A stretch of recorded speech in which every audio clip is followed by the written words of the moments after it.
apertura de hoy día, 2:46.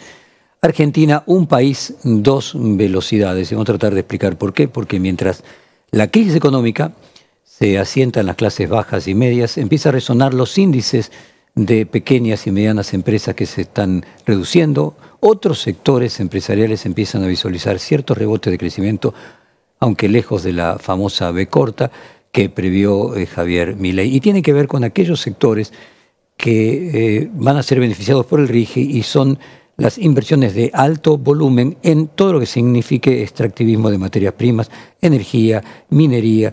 Así que decidimos acompañar nuestra apertura de hoy con una canción de Antonio Vega que decía para bien o para mal. Argentina tiene una contradicción profunda en su estructura socioeconómica. Es un país con un campo altamente competitivo, uno de los mejores suelos del mundo, y por otro lado tiene un grado de desarrollo industrial relativamente alto con respecto a los países de la región, pero en absoluto competitivo a escala mundial y mucho menos con China, por ejemplo. Y sobre esta contradicción se montan dos de los grandes problemas que tiene la Argentina: cuál es un dólar que resulte competitivo para las exportaciones y cuál es un dólar que resulte competitivo para que la clase media pueda competir. Podríamos decir incluso que la emergencia de China como potencia industrial a partir de su pase al capitalismo a fines de los 70 coincide con el proceso de la decadencia de la Argentina en los últimos 50 años, cuando su industria dejó de ser competitiva con los salarios chinos. La primera contradicción es la cantidad de mano de obra que requiere hoy nuestro sector más competitivo, que es el campo, y los sectores ligados al desarrollo de toda la actividad agroexportadora, que es aproximadamente 5% de nuestra población. Y el resto de los trabajadores ocupados, que están ligados a diferentes ramas industriales, que es el área mucho menos competitiva, a la economía informal, un sector que ya nomás por definición no puede ofrecer buenas condiciones de vida. Sobre esta contradicción se monta el carácter subjetivo, la extensión de la educación pública, tanto obligatoria como la universitaria, que le dan un nivel cultural bastante alto a nuestra sociedad. Se gestó una suerte de clase media cultural amplia que tiene valores ligados a ciertos hábitos y a ciertos pisos de derechos adquiridos que son formas de vida que no se corresponden económicamente con la competitividad general de nuestra industria. Y en este sentido, cada gobierno intentó construir su propio modelo económico en la Argentina. Luego del retorno a la democracia hubo dos grandes modelos que generaron gestiones de más de 10 años, que fue el kirchnerismo y el menemismo.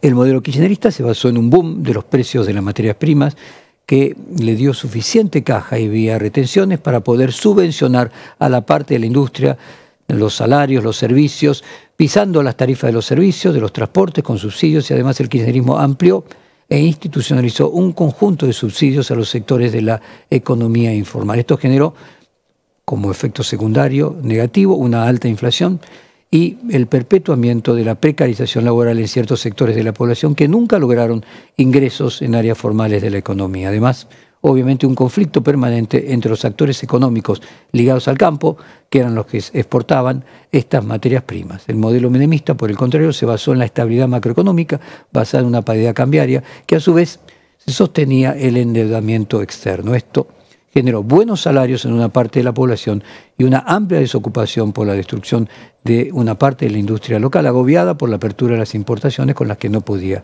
competir. Además, obviamente, el altísimo endeudamiento público que terminó haciendo eclosión a fin de diciembre del año 2001. ¿Cuál es el modelo de Milei? Es el desarrollo de la industria de la minería, de la exportación del petróleo y del gas no convencional de Vaca Muerta, que podría servir para traccionar el conjunto de la economía. Hay países que se desarrollan exitosamente a través de la extracción y la exportación de recursos naturales. Vamos a compartir dos casos arquetípicos, el de Noruega y el de Canadá. Vamos a empezar primero con la importancia de la industria minera en Canadá. Es un informe del año 2021. Vamos a escucharlo. Aunque la historia de la minería en Canadá inicia en el siglo XVI, fue en el siglo XX, especialmente después de la Segunda Guerra Mundial, que la industria minera se expandió hasta convertirse en una de las más grandes del mundo. Aproximadamente el 75% de las empresas mineras del mundo tienen sede en Canadá. Ocupa la tercera posición de los países con mayores reservas de petróleo, solo detrás de Venezuela y Arabia Saudita. También es uno de los principales exportadores de uranio, carbón, oro, acero, aluminio, cobre, entre otros minerales. Todas las industrias de los minerales y metales generan aproximadamente 600.000 empleos, los cuales por lo general son muy bien pagos. El salario promedio en estas industrias era en 2017 de $114.000 al año, cerca del doble del promedio de todas las industrias en Canadá de $59.000. Además, las empresas canadienses están expandiendo sus operaciones a nivel mundial, sobre todo en Latinoamérica y en África. Y aquí está una de las críticas que recibe el modelo económico canadiense. Esta expansión minera ha sido polémica por algunos conflictos con las comunidades locales y por el impacto ambiental que genera la explotación de estos recursos naturales. Ahora vamos a ir al caso de Noruega y vamos a marcar primero una diferencia central. Canadá tiene 40 millones de habitantes, es menos que Argentina, pero se parece bastante. Mientras que Noruega solamente 5, se parece casi, podríamos decir, a Paraguay en su tamaño. Vamos a escuchar ahora un informe sobre el caso de Noruega. Statoil. Statoil es la empresa de petróleo del Estado noruego, es la empresa modelo. Tiene inversiones en muchísimos países del planeta. Statoil hace firmar a todos los proveedores y contratistas de la empresa, una de las mayores del mundo por lo que significa Noruega en petróleo, un contrato. Jamás hará negocio con un proveedor o un contratista que no firme ese contrato. En ese contrato se establece que tiene que seguir las mismas normas éticas de Statoil en todo. No puede sobornar, no puede pagar por debajo los niveles salariales que están fijados por la legislación, tiene que dar seguro de salud total a sus empleados, no puede hacer discriminación de género. Eso significa trasladar la ética a toda la cadena de producción. En el caso de Argentina es un tanto distinto, ¿no? Hay una teoría con respecto que tal vez pueda ayudarnos a pensar nuestro presente. Vamos a un fragmento de algo que ha sido un libro clásico de los últimos años, que es La maldición de los recursos naturales. Vamos a escuchar este informe sobre la maldición de los recursos naturales. La abundancia de recursos naturales no siempre se traduce en beneficios para un país, incluso en algunos provocan inestabilidad y escaso progreso social. A esto se le ha denominado comúnmente como la maldición de los recursos naturales.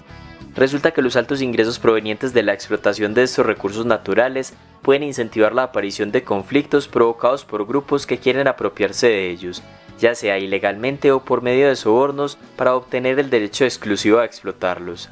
Por otro lado, cuando el precio internacional de estos recursos sube, los gobiernos aumentan el gasto público y tienden a otorgar subsidios sin ningún tipo de restricción. Pero cuando el precio cae junto con los ingresos, es muy impopular eliminar esos subsidios o disminuir el gasto público.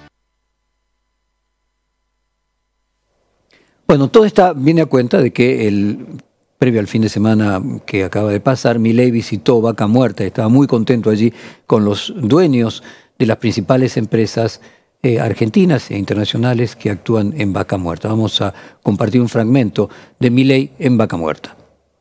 Argentino fue recibido hoy en Loma Campana, el principal yacimiento productor de petróleo de Vaca Muerta.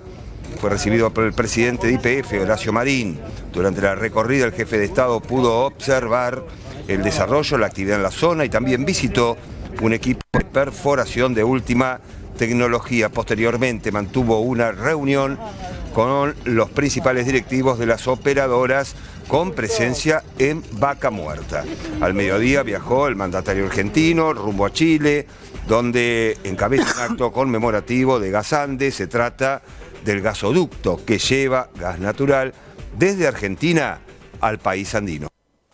Bueno, vamos a escuchar el discurso del propio Milei, que de alguna manera se plantea en él la mirada que él tiene del despegue económico de la Argentina. Vaca Muerta es la nueva panacea argentina.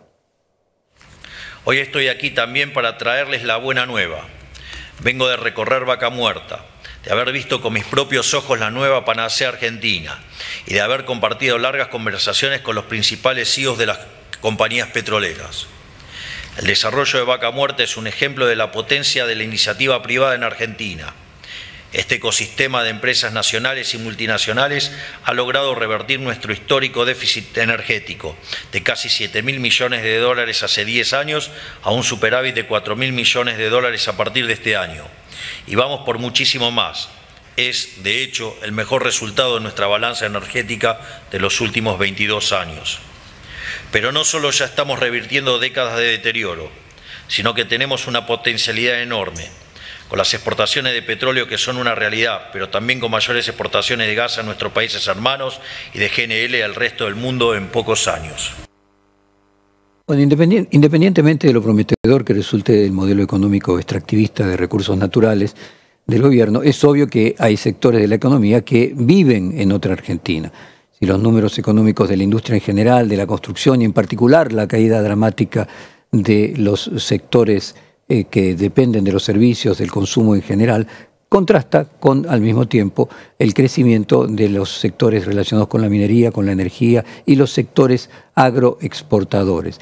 Si existiese algo así como el modelo Milei, hace recordar aquel modelo agroexportador de los inicios del Estado-Nación de la Argentina, al comienzo fin del siglo XIX, donde Milei reivindica a la Argentina que abrazaba las ideas de la libertad. El presidente también menciona aquel periodo histórico, como decíamos, de finales del siglo XIX, en el momento en que la Argentina era la primera potencia mundial, algo que obviamente nunca fue, pero sí estaba entre las 10 primeras. Eso obviamente no fue así, es una exageración plantearlo esos términos, como decíamos, pero sí se puede decir que en fin de la Primera Guerra Mundial, Argentina todavía estaba entre las 10 economías mayores en ingreso Producto Bruto per cápita, en función de las exportaciones de materias primas y todavía con una industria inexistente. También es cierto que era un país completamente desigual, que se hizo sobre la base de una importante represión de la clase trabajadora en aquel momento. Vamos a compartir ahora un documento sobre el canal, que emitió el canal Encuentro, sobre lo que era la generación de los 80. La Argentina se integra a la economía europea y al mercado mundial como compradora de manufacturas y proveedora de materias primas. Aunque las vacas son más pesadas, la balanza comercial siempre nos será desfavorable. A la élite no le interesa invertir en la industria, no se preocupa siquiera en instalar lavaderos de lana o frigoríficos. Que lo hagan los ingleses, dirán con dudoso orgullo. Se sienten muy cómodos cobrando sus exportaciones en oro y pagando a sus empleados en pesos devaluados. Haciendo gala de un irresponsable egoísmo, suponen que todo lo que necesitan lo pueden importar. ¿Para qué producirlo aquí?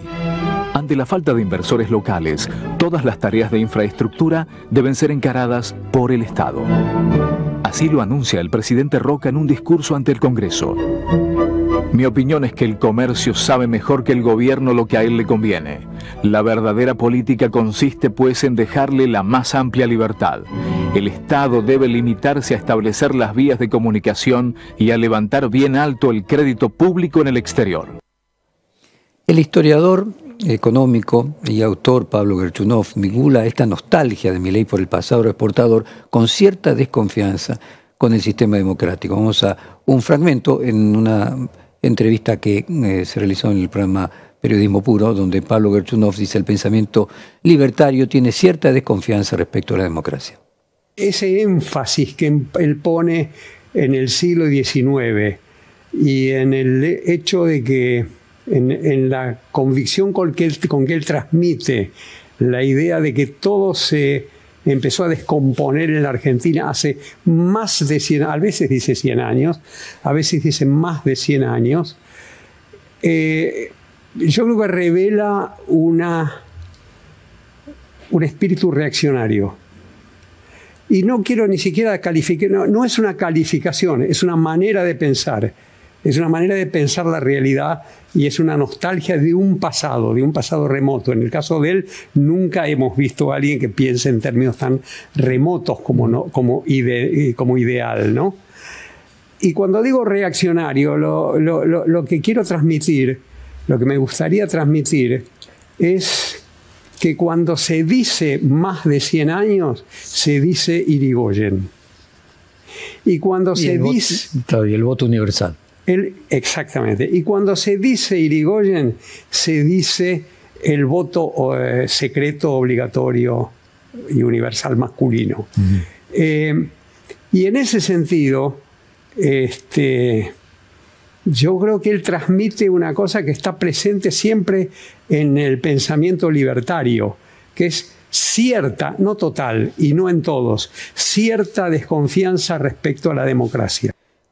Bueno, por eso nos planteamos un país y dos velocidades. La pobreza, la indigencia aumentaron en la Argentina de Milei y su ajuste y su motosierra viene pasando sin demasiada resistencia por parte de la sociedad. Tal vez el modelo de Milei, por decirlo de alguna manera, tenga que ver con una sociedad domesticada en sus niveles de conflictividad social, una macroeconomía ordenada por los niveles de ajuste fiscal y un masivo ingreso de divisas vía exportación minera, petrolera, agroexportadora y de energía en general. Una dinámica de una economía más parecida, como decíamos, a la del fin del siglo XIX. En general, las teorías del efecto derrame en la Argentina no han resultado como se esperaba y no queda claro cómo podría suceder en este caso. ¿Qué porcentaje de la población se podría incorporar al desarrollo de la minería y la energía? ¿Qué otras áreas de la economía podrían dinamizar la explosión de estas exportaciones? El think tank del PROC, Pensar, en su último informe de la semana pasada, cuenta otras oportunidades exportadoras de la Argentina y hace una comparación, por ejemplo, con Chile. Chile en minería exporta 57.000 millones de dólares contra solo casi 4.000 de Argentina, o sea, 12 veces más. En frutas, por ejemplo, nuestro país exporta Chile exporta 8.000 millones de dólares contra apenas 1.800 de la Argentina. Solo de salmón, Chile exporta 6.000 millones de dólares anuales y nada a nuestro país, además de que exportan el doble que nuestro país en vino, en madera. Y hace otra comparación con otro país exportador de materias primas, que es Nueva Zelanda. En el caso muestra que la industria láctea de Nueva Zelanda exporta 14.000 millones de dólares contra la nuestra apenas un poco más de 1.000. Así como China, post-Mao, se construyó sobre la base de un país, dos sistemas, en su momento por Hong Kong y el capitalismo y la economía dirigida todavía a fines de los años 70, la Argentina, en el caso de China obviamente, la Argentina de Milei se encamina hacia un país, dos velocidades. Una velocidad de aquellos sectores exportadores de energía, de minerales, de recursos naturales en su conjunto, del complejo agroexportador, y otro país en una velocidad mucho más lenta que tiene que ver con la industria y los servicios. Incógnitas que habremos de ver en el futuro cómo se adapta esa sociedad a esas dos velocidades. Nos despedimos en esta columna de apertura y editorial de hoy, para bien y para mal, de Antonio Vega. La rebeldía de la moderación.